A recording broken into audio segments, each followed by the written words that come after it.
warahmatullahi wabarakatuh. Hai semuanya, perkenalkan nama saya Sofa Firida dari kelas 10 TKP. Jadi di sini saya akan membahas bab 10 yang bertemakan perkembangan kehidupan politik dan ekonomi bangsa Indonesia pada awal kemerdekaan sampai masa demokrasi terpimpin.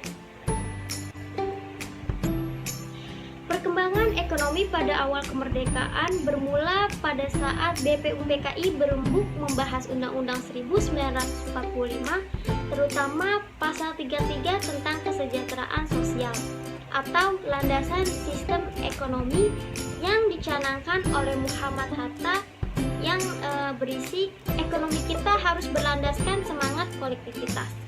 Maksudnya, pemerintah yang mengatur semua usaha untuk kesejahteraan rakyat. Namun, pada awal kemerdekaan, keadaan ekonomi bangsa Indonesia jauh belum stabil. Hal ini disebabkan banyaknya masalah yang terjadi pada saat itu. Permasalahan yang terjadi yaitu yang pertama, permasalahan inflasi. Beberapa bulan setelah proklamasi, Indonesia mengalami inflasi yang sangat tinggi. Inflasi terjadi akibat mata uang Jepang yang beredar tanpa terkendali. Permasalahan ini juga disebabkan akibat Indonesia belum memiliki mata uang sendiri, kas negara yang kosong, dan pajak bea yang masuk terlalu kecil. Untuk mengatasinya, pemerintah menggunakan pemberlakuan mata uang di Japanese Bank, mata uang Hindia Belanda, dan mata uang kependudukan Jepang. Yang kedua, blokade laut.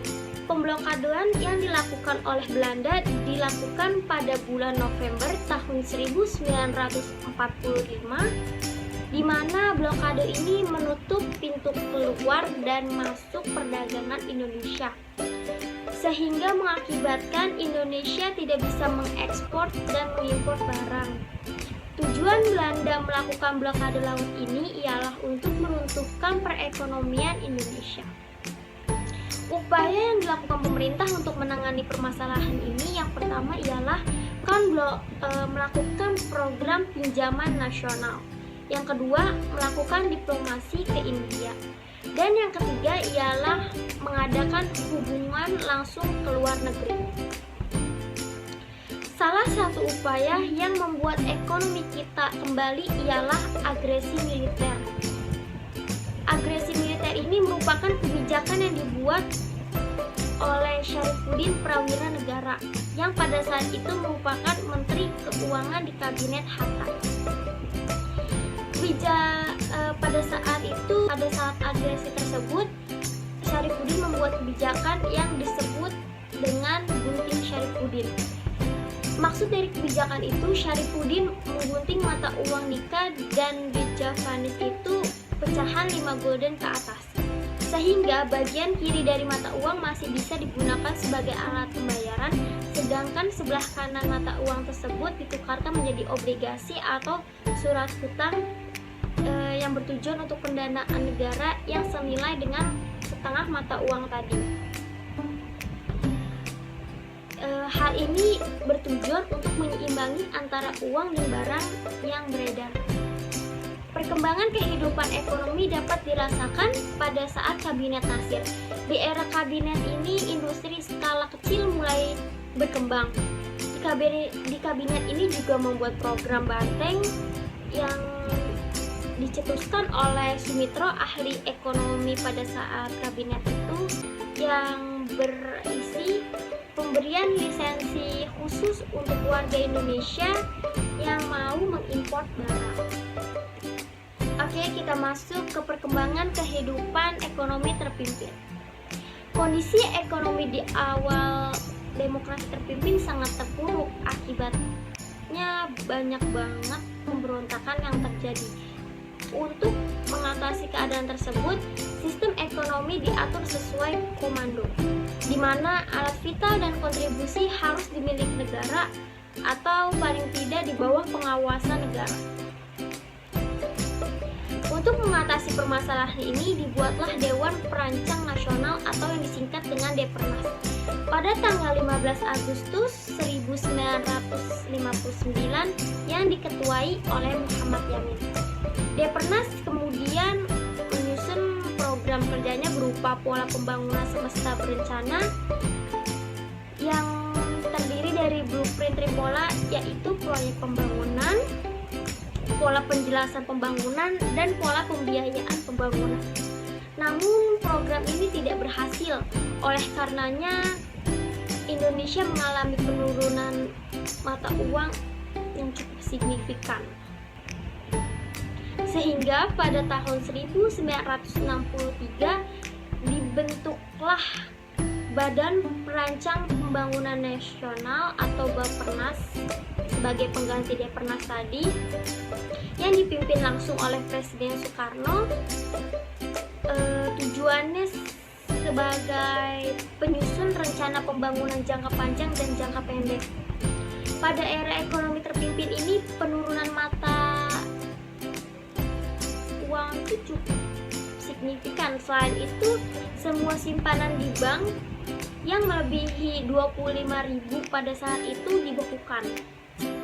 Sehingga pada tanggal 28 Maret 1963 dikeluarkan landasan baru untuk menciptakan ekonomi yang bersifat nasional, demokratis, dan bebas dari imperialisme. Landasan tersebut bernama Deklarasi Ekonomi atau DEKON. Namun nyatanya DEKON ini tidak mampu mengatasi permasalahan ekonomi dan inflasi yang terjadi di Indonesia, sehingga DEKON justru membuat perekonomian Indonesia stagnan atau terhenti sementara. Pemerintah hanya fokus mengatur dan mengabaikan prinsip-prinsip dasar ekonomi tersebut. Keadaan ekonomi kian memburuk karena pembengkakan biaya proyek. Salah satu proyek yang membengkak itu ialah proyek mercusuar. Proyek mercusuar sendiri adalah proyek pembangunan ibu kota yang bertujuan untuk menunjukkan kemajuan Indonesia di mata dunia. Namun pembangunan ini sebenarnya hanya sebagai bahan gengsi karena tidak efektif sebagai kebijakan diplomat. Hasilnya ekonomi di Indonesia semakin memburuk. Namun hasil-hasil dari proyek mercusuar sendiri, yang pertama ialah Gedung Canepo, 2. Stadion Gelora Bung Karno, yang ketiga Hotel Indonesia, yang keempat Masjid Istiqlal, dan yang kelima Jembatan Semanggi, yang keenam Bendungan Jatiluhur, dan yang ketujuh adalah Monas. Dan kita masuk ke perkembangan kehidupan politik pada awal kemerdekaan. Pada awal kemerdekaan, pada saat itu Indonesia belum mengatur sistem pemerintahan secara sempurna. Para founding fathers atau para pendiri terus mencari sistem pemerintahan yang tepat untuk Indonesia. Dalam catatan sejarah tertulis pada tanggal 18 Agustus 1945, Soekarno dan Hatta dilantik menjadi presiden dan wakil presiden. Sistem yang diterapkan adalah sistem presidensial. Presiden Soekarno juga membuat kabinet presidensial untuk memenuhi kelengkapan negara. Sistem pemerintahan presidensial terpusat atau tersentral pada Soekarno dan Hatta yang pada saat itu dipercaya oleh rakyat. Sebelum ada MPR, DPR, dan DPA, Presiden Soekarno dibantu Komite Nasional Indonesia Pusat atau yang disingkat dengan KNIP. Untuk menghindari absolutisme atau kekuasaan sepihak, pemerintah mengeluarkan 3 maklumat, yaitu yang pertama, Maklumat Wakil Presiden nomor 10 tanggal 16 November 1945 yang berisi ketetapan KNIP yang diubah menjadi lembaga legislatif. Yang kedua, Maklumat Pemerintah tanggal 3 November 1945 yang berisi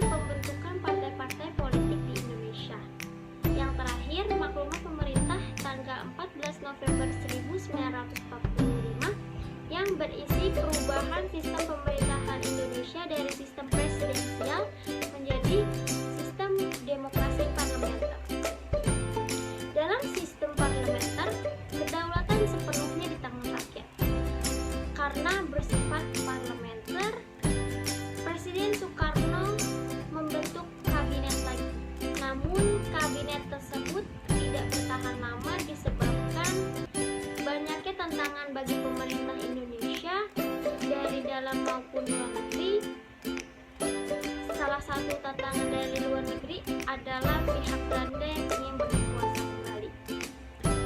Konflik ini ditengahi oleh PBB dengan diadakannya KMB, Konferensi Meja Bundar. Walaupun sebelumnya sudah dibuat banyak perjanjian, tapi tetap saja belum terselesaikan. Oleh karenanya KMB dilakukan di Den Haag, Belanda pada tanggal 23 Agustus sampai 2 November 1945. Salah satu hasilnya adalah kembalinya kedaulatan negara Indonesia secara utuh, yang saat itu Indonesia menjadi salah satu federasi yang memiliki hubungan dengan Belanda. Indonesia juga menggunakan nama baru, yaitu Republik Indonesia Serikat atau dikenal dengan RIS. Sistem kepemimpinan dan pemerintahannya pun berubah. Indonesia terbagi menjadi beberapa bagian, yaitu negara bagian yang meliputi negara Indonesia Timur, negara Pasundan, negara Jawa Timur, negara Madura, negara Sumatera Timur, dan Republik Indonesia. Satuan-satuan negaranya juga meliputi Kalimantan Barat, Kalimantan Timur, Kalimantan Tenggara, Banjar, Dayak Besar, Bangka, Belitung, Riau, dan Jawa Tengah. Daerah pemrajanya Kota Waringin, Sabang, dan Padang. Sistem ini sebenarnya malah akan membuat posisi Indonesia semakin lemah. Namun pembentukan RIS mengalami penolakan dari rakyat karena menghendaki pembentukan negara kesatuan, karena seharusnya negara kesatuan negaranya itu bersifat kesatuan, karena sesuai dengan jiwa semangat proklamasi 17 Agustus 1945 sebelumnya. Sehingga untuk mengubah negara serikat menjadi negara kesatuan diperlukan suatu undang-undang. Oleh karena itu dibentuklah Undang-Undang UUD 1950, Undang-Undang Dasar Sementara 1950 sebagai konstitusi RIS. Hingga pada tanggal 17 Agustus 1950 RIS resmi dibubarkan dan kembali menjadi Negara Kesatuan Republik Indonesia atau NKRI. Setelah resmi bubar, Indonesia menerapkan demokrasi parlementer barat. Masa ini juga disebut dengan demokrasi liberal, yang secara otomatis negara serikat berubah menjadi negara kesatuan berlandaskan UUD 1950. Dengan berjalannya konstitusi ini, Indonesia dijalankan oleh suatu Dewan Menteri Kabinet yang dipimpin oleh Perdana Menteri yang bertanggung jawab kepada Parlemen atau DPR. Pada saat ini Indonesia mengambil sistem multipartai. Ada banyak partai dengan beragam ideologi dan tujuan politik. Namun karena banyaknya partai politik dengan ideologi dan tujuan yang berbeda-beda membuat kehidupan politik dan pemerintahan tidak stabil. Dikarenakan juga sering bergonta-ganti kabinet. Selama 9 tahun Indonesia mengalami 7 kali perubahan kabinet. Karena merasa tidak cocok dengan demokrasi liberal, pada tanggal 5 Juli 1959, Presiden Soekarno mengumumkan dekret dan membubarkan Dewan Konstituante dan kembali kepada UUD 1945. Kabinet-kabinet yang sebelumnya itu terdiri dari Kabinet Nasir, Kabinet Sukiman, Kabinet Wilopo, Kabinet Ali Sastrowijoyo, Kabinet Burhanuddin Harahap, Kabinet Ali Sastrowijoyo II, dan Kabinet Juanda. Perkembangan kehidupan politik dan demokrasi terpimpin. Pada tanggal 9 Juli 1959, Kabinet Juanda dibubarkan dan diganti menjadi Kabinet Kerja yang dilantik pada tanggal 10 Juli 1959. Kabinet ini memiliki program yang disebut Tri-Program yang berisi 1. Masalah sandang dan pangan. Yang kedua, keamanan dalam negara. Yang ketiga, pengembalian Irian Barat. Pemerintah demokrasi terpimpin bertujuan untuk menata kembali kehidupan politik dan pemerintahan yang tidak stabil di masa demokrasi liberal pada saat itu. Namun pada saat demokrasi terpimpin terjadi banyak pelanggaran terhadap Undang-Undang Dasar 1945 dan pemerintahan menjadi sentralistik yang hanya berpusat pada presiden dan wakil presiden saja.